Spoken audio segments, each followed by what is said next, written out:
Hello, my friends, and welcome back to my channel. It is Wednesday, and it is time for weekly weigh-in and weight loss / health meeting topic.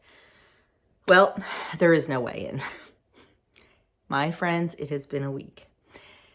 So, if you remember, about 2 months ago, I guess, our heater didn't turn on, and our best friend is an HVAC guy.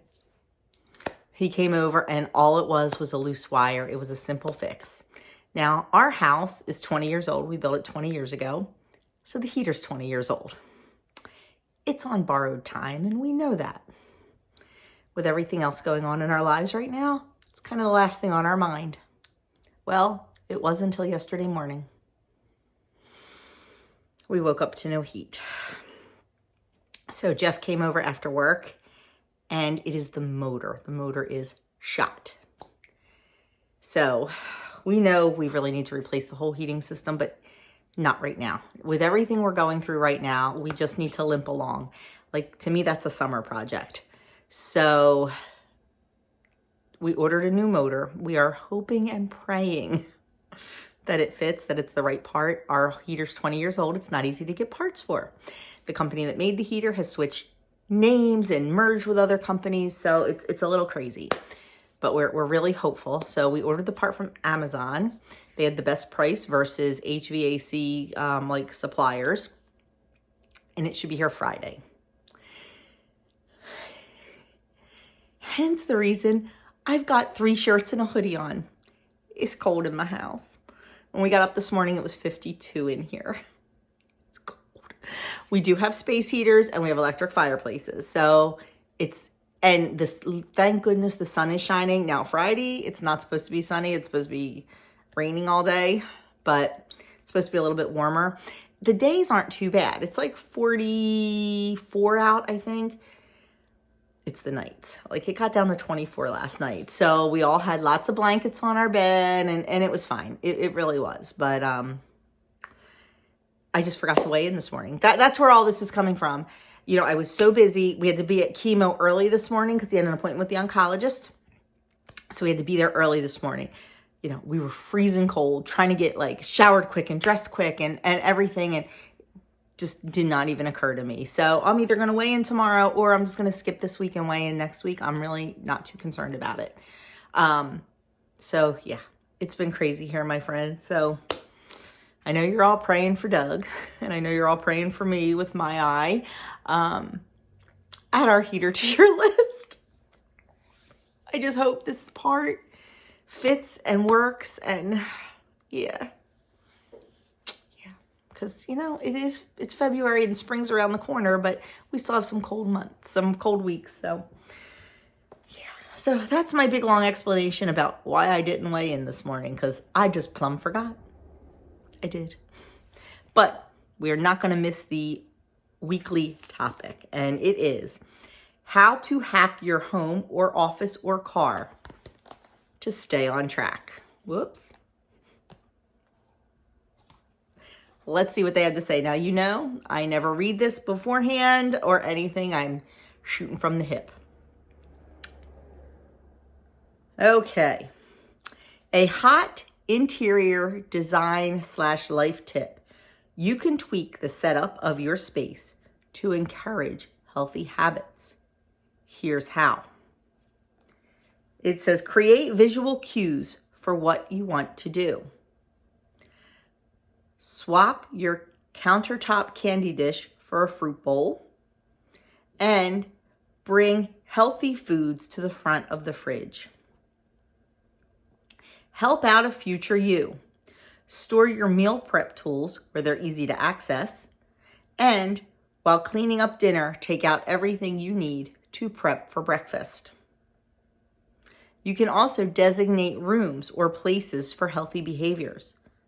Move screens out of the bedroom so you can focus on sleep, not TV or TikTok. And make your table the only place you eat when you are home.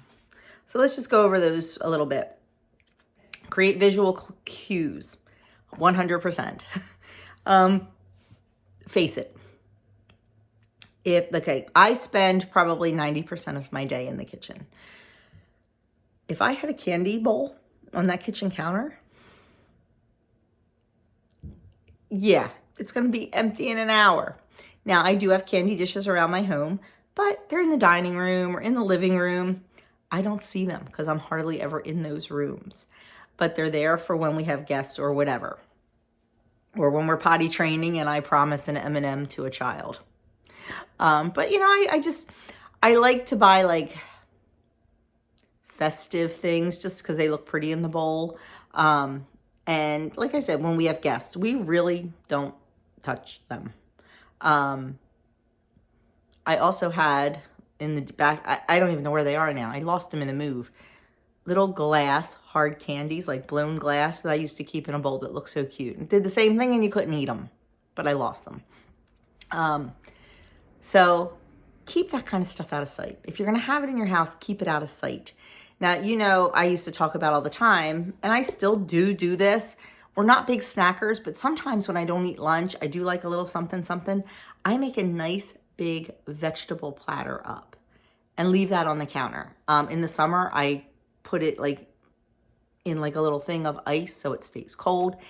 And not only is it good for me, it's good for my little daycare kids because I get them to eat their veggies. It's fun, you know? So that's really, and if it's out on the counter, you tend to pick for that. You know, I'll put some fruits and some veggies and maybe some dip.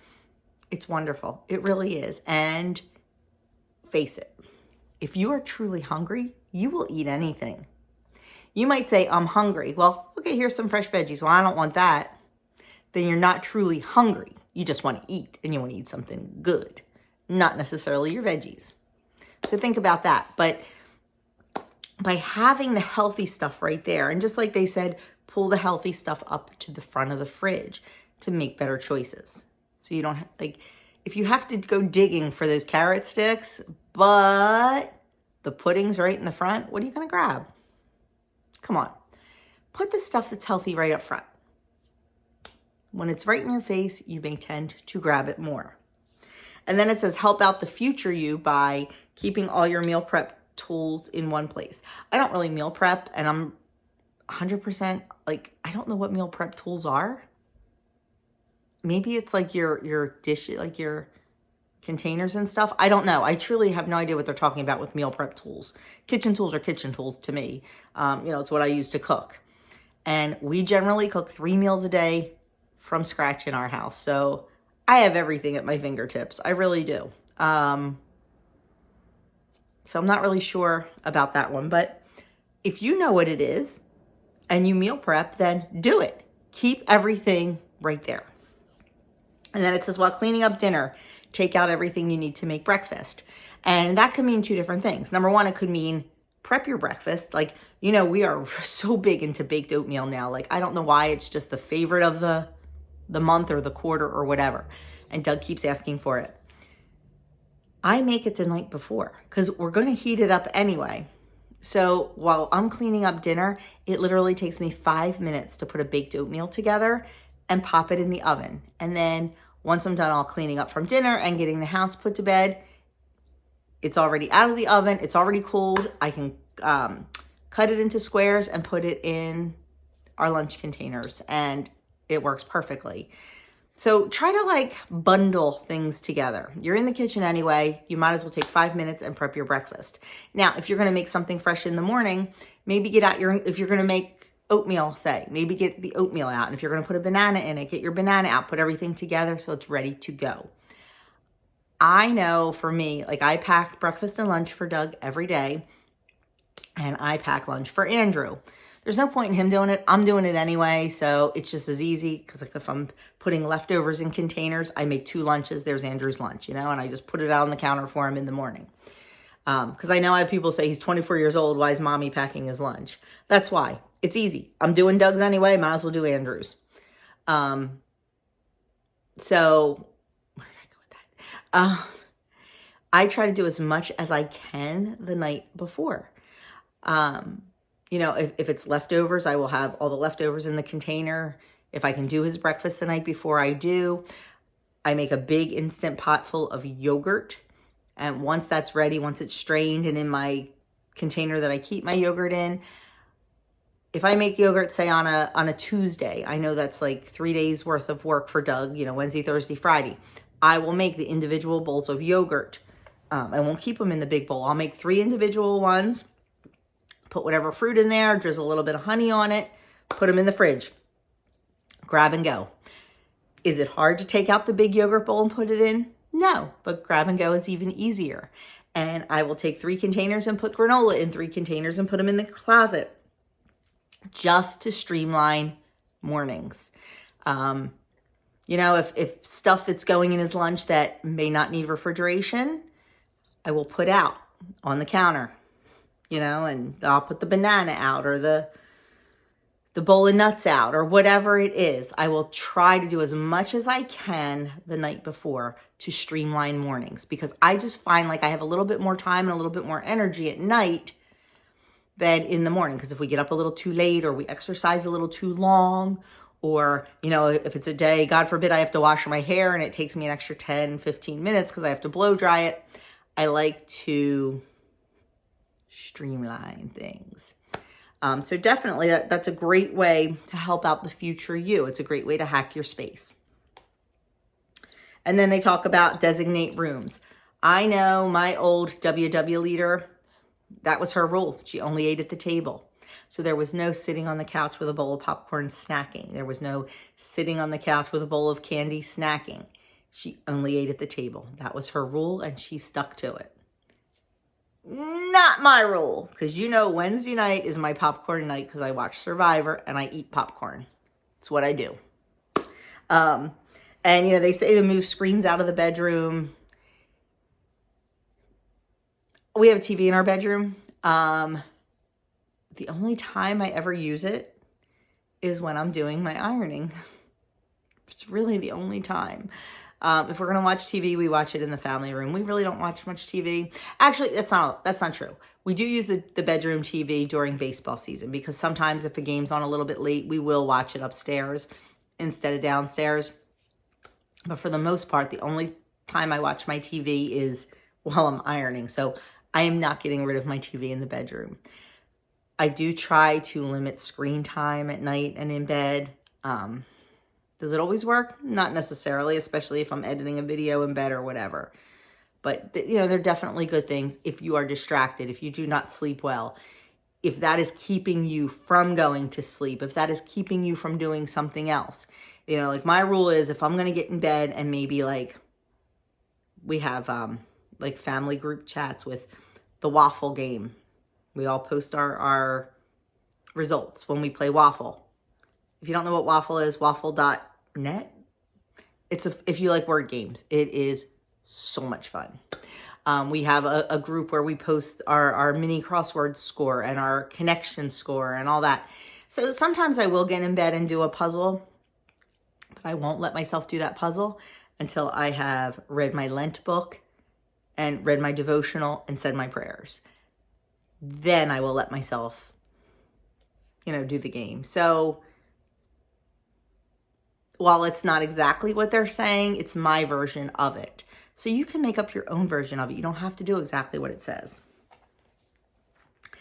So then the next thing is, you got habits that you want to stop. Disrupt your default. Store foods you tend to see, then mindlessly eat in rarely used cabinets or the back of your fridge. Nuts. I have zero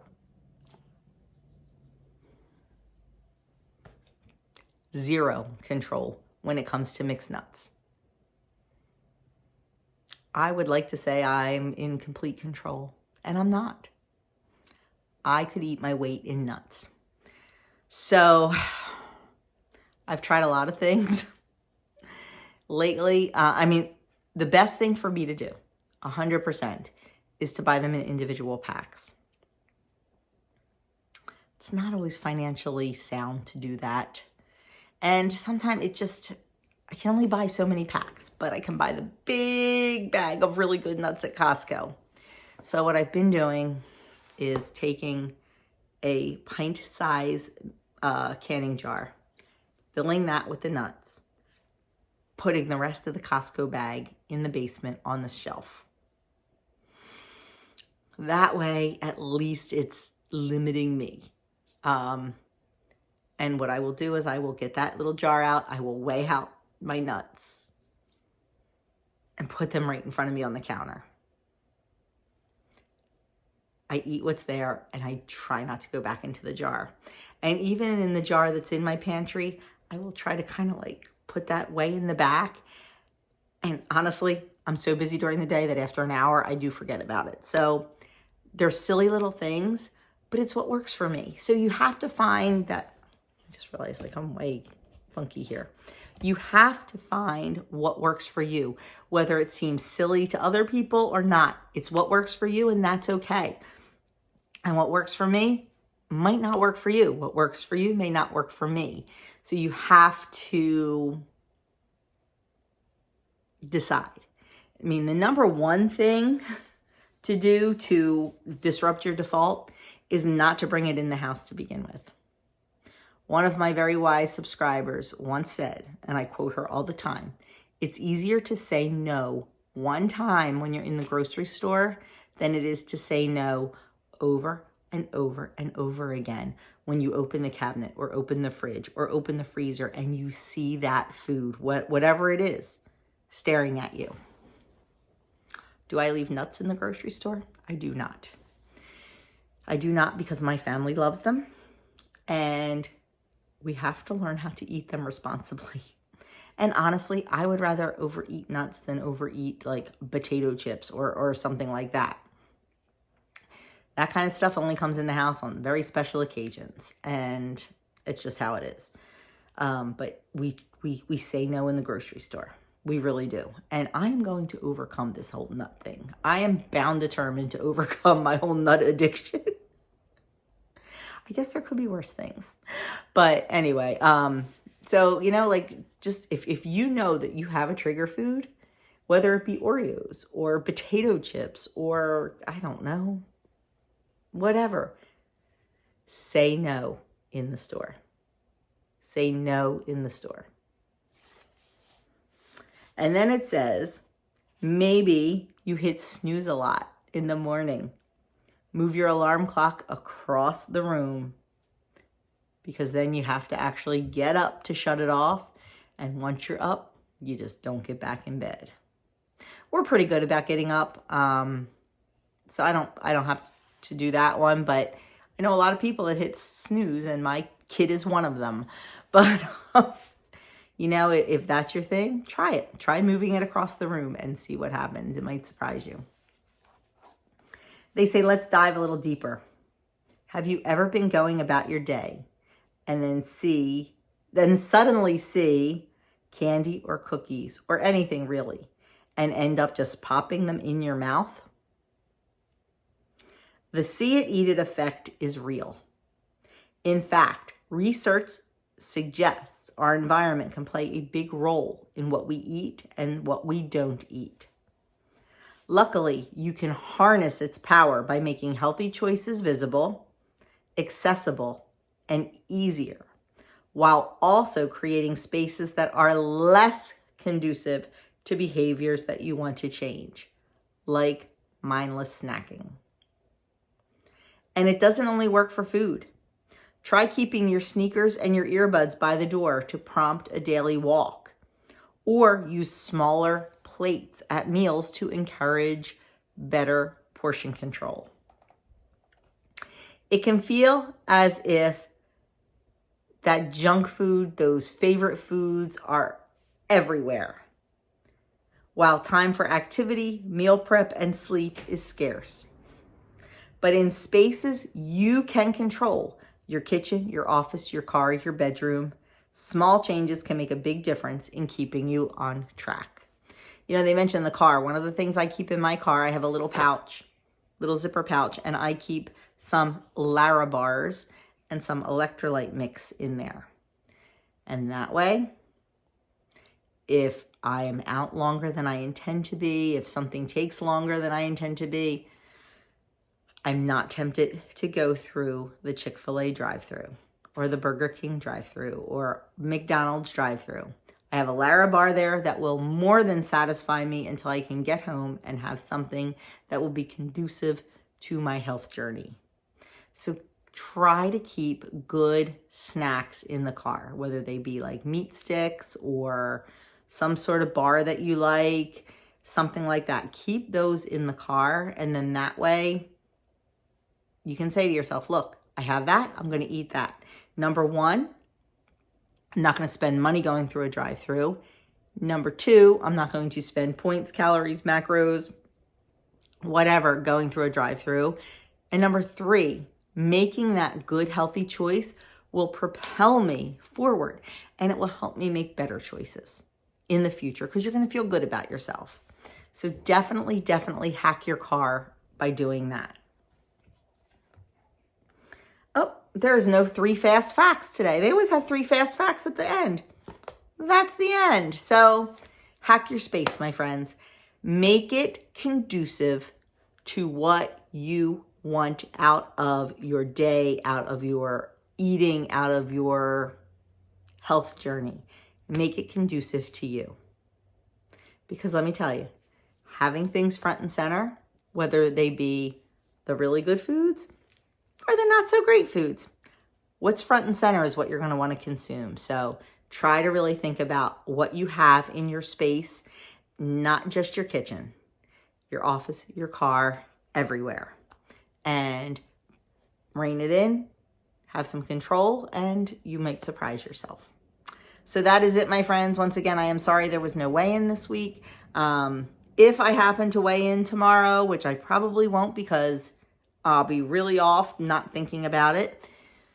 But like I said, I'll be fine. I will weigh in next Wednesday because it is not a chemo day and we won't be running around like crazy people. So thank you so very much for watching. If you know someone that this video may help, please feel free to share it with them.